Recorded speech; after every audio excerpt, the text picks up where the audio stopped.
સુરેન્દ્રનગર ખાતે આવેલ લખતરના ઢાંકી પમ્પિંગ સ્ટેશન પર આવેલું છે અને અહીંથી સૌરાષ્ટ્ર અને કચ્છમાં નર્મદા કેનાલ દ્વારા પાણી પહોંચાડવામાં આવે છે।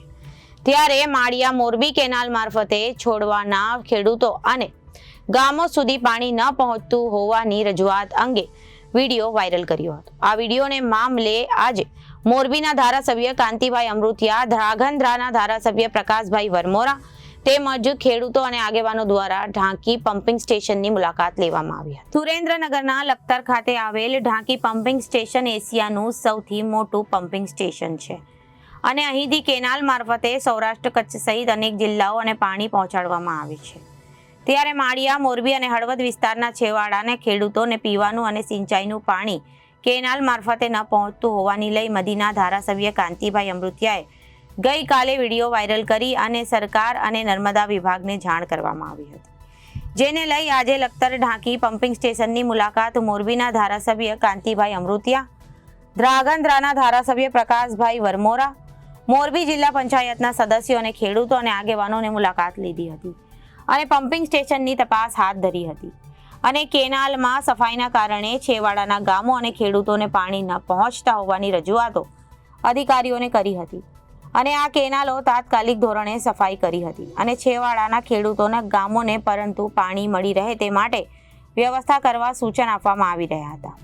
તેમજ અધિકારીઓ સાથે બેઠક યોજી હતી અને તેઓને જે ગામના ખેડૂતો અને ગામના તળાવ ભર્યા પછી ખોટો પાણીનો ફેરફાર ન થાય તે માટે અધિકારીઓને સૂચના અને માર્ગદર્શન આપવામાં આવ્યું હતું અને પાણી ચોરાતા તત્વો સામે પોલીસ અને SRPને સાથે રાખી અધિકારીઓને કડક કાર્યવાહી અને ફરિયાદ કરવા પણ જણાવ્યું હતું। હળવદ તાલુકાના બ્રહ્માણી ડેમ 22 તારીખ સુધી ભરી દેવામાં આવે તેવી નર્મદા વિભાગના અધિકારીઓને સૂચના આપવામાં આવી હતી। જો બ્રહ્માણી ડેમ ભરાય તો મોરબી અને માળિયાના ગામોને પાણી મળી રહે અને ધારાસભ્ય દ્વારા ખેડૂતો અને ગ્રામજનોને પણ પૂરતા પ્રમાણમાં પાણી વાપરી અને જરૂરી પાણી હોય તો જ વાપરવું અને તેમના ખોટા બગાડ ન કરવો તે માટે પણ ધારાસભ્ય દ્વારા અપીલ કરવામાં આવી હતી। નર્મદા કેનાલમાં મેન્ટેનન્સ અને સાફ સફાઈ ન થવાના કારણે છેવાડા સુધી પાણી ન પાતું હોવાથી ધારાસભ્યોનો આક્ષેપ કરવામાં આવ્યો હતો અને ચેનલમાં પણ પાણી ચોરાતા તત્વો સામે અધિકારીઓની પોલીસ અને SRP સાથે રાખી ફરિયાદ સહિતની કડક કાર્યવાહી કરવા સૂચના આપવામાં આવી હતી। આજે ઢાંકી આવી અને હું અમારા પ્રકાશભાઈ, જિલ્લા પંચાયતના સભ્ય, તાલુકાના આગેવાનો સાથે મળી અને દેશના વડાપ્રધાન મોરબી જ્યારે મુખ્યમંત્રી હતા ત્યારે આ પમ્પિંગ એશિયાનું મોટું પમ્પિંગ છે। અહીંયા પાણી આજે મુખ્યમંત્રીએ 9 તારીખે આપણને મંજૂરી આપી દીધી, પાણી પુષ્કળ અહીંયા આવે। અહીંથી જે પાણીનું જે વિભાજન થાય એ જોઈ અને વિભાજનમાં ક્યાં બગડે એના માટે અમે અહીંયા આવ્યા અને પાછળ છીએ અમે છેલ્લા વિસ્તારમાં છેલ્લે, એટલે ઉજાગરો અમને હોય 100%। પણ હું અમારા પ્રકાશભાઈને પણ અભિનંદન આપીશ અને અમારા ધારાસભ્ય ભાઈ શ્રી PK એને પણ અભિનંદન આપીશ। સાથે મળી અને ત્રણેય ધારાસભ્ય આજે 3 કેનાલ આવે એમાં બગાડ ન થાય એના માટેનું અધિકારીને સૂચના આપી છે અને આ બગાડ કરવાથી મીઠાવાળાને પણ નુકસાન થાય છે, આગળ જમીનવાળાને પણ નુકસાન થાય છે અને સારી રીતે પાણી પહોંચી જશે એ પણ અમને ખાતરી છે। પણ એટલી તો જવાબદારી હોય જ છે ધારાસભ્ય તરીકે કે ટાઈમે ખેડૂતને એને પીવાનું પાણી ન મળતું હોય તો અમારે આવવું પડે, એ અમારો ધર્મ છે।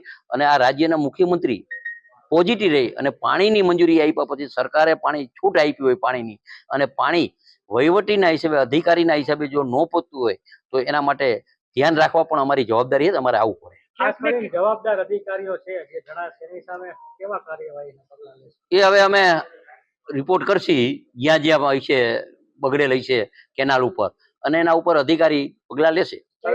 પાણી વેચવામાં આવતું હોવાનું પણ આપના દ્વારા કહેવામાં આવ્યું, એના માટે શું આયોજન કર્યું, કેવા પગલાં લેવા? અત્યારે અમુક જે એવા ગામ છે એમાં માનો કે અમુક માણસોએ અંદર પાઇપ નાખી દીધા હોય, 8 પાઇપ નાખ્યા હોય, પછી એ પાઇપ નાખ્યા પછી પાણી એ ઘણીવાર એનો વેપાર કરતા હોય, દરિયામાં જતું હોય એવું પણ અમારા ધ્યાનમાં આવ્યું હતું। ગઈ લગભગ 15 દિવસ પહેલા અમે હું પ્રકાશભાઈ આવ્યા ત્યારે જે 4 પાઇપ નાખ્યા હોય 12 ઇંચના એવા નાખ્યા હોય એને પણ અમે કઈ રીતે બંધ થાય અને બગાડ ન થાય એના પણ અમે પ્રયત્ન કરશું। કેટલા દિવસોમાં પાણી મળી રહેશે? પાણી 2 દિવસમાં માળિયા કેનાલમાં લગભગ કાલ મળી જશે, બ્રાહ્મણી વાળું 22 તારીખે છોડશી એટલે એ 2-3 દિવસમાં મળી જશે।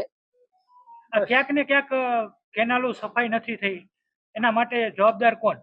એ બધું હવે નવેસરથી કેનાલ સફાઈ કરવાનું કરશી. કેનાલ સફાઈ થાય તે ધ્યાન રાખશી. સાયફન સાફ થાય, ગેઠમાં થાય. એ 100% ભવિષ્યમાં કેનાલ ઉપર ન આવવું પડે અને ડાયરેક્ટ છેલ્લે પછવાડાના ખેડૂતને મળે અને પીવાનું મળે એના અમારા પ્રયત્ન છે. નર્મદામાં ક્યાંક ને ક્યાંક અણઘડ.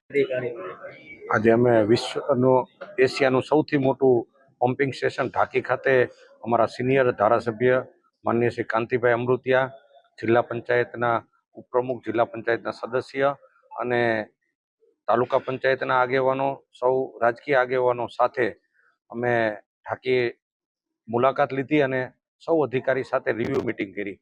માનનીય મુખ્યમંત્રી શ્રી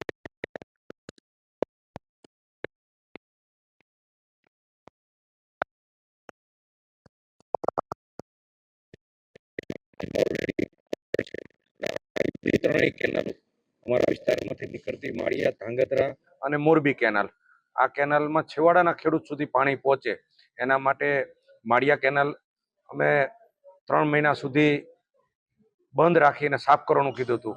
તો 70 થી 134 થયું, પણ આચારસંહિતાના હિસાબે 0 થી 70ના ટેન્ડર રદ થયા હતા. એટલે આગળની કેનાલ સાફ ન થઈ.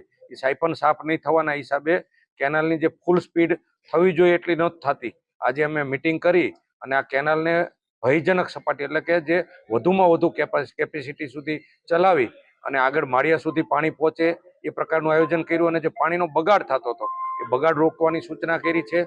એક બાજુ છેવાડાના ખેડૂતને પાણી નહોતું મળતું અને અગરિયાઓની ફરિયાદ આવતી હતી કે અગરિયા સુધી પાણી પહોંચે, અગાઉ જે આવતી હતી. તો પાણીનો બગાડ ન થાય એના માટે અધિકારીઓ સાથે સંકલન મિટિંગ કરી અને સાથે મળી અને એવું આયોજન કર્યું છે કે આજ રાત સુધીમાં છેવાડા સુધી પાણી પહોંચી જશે.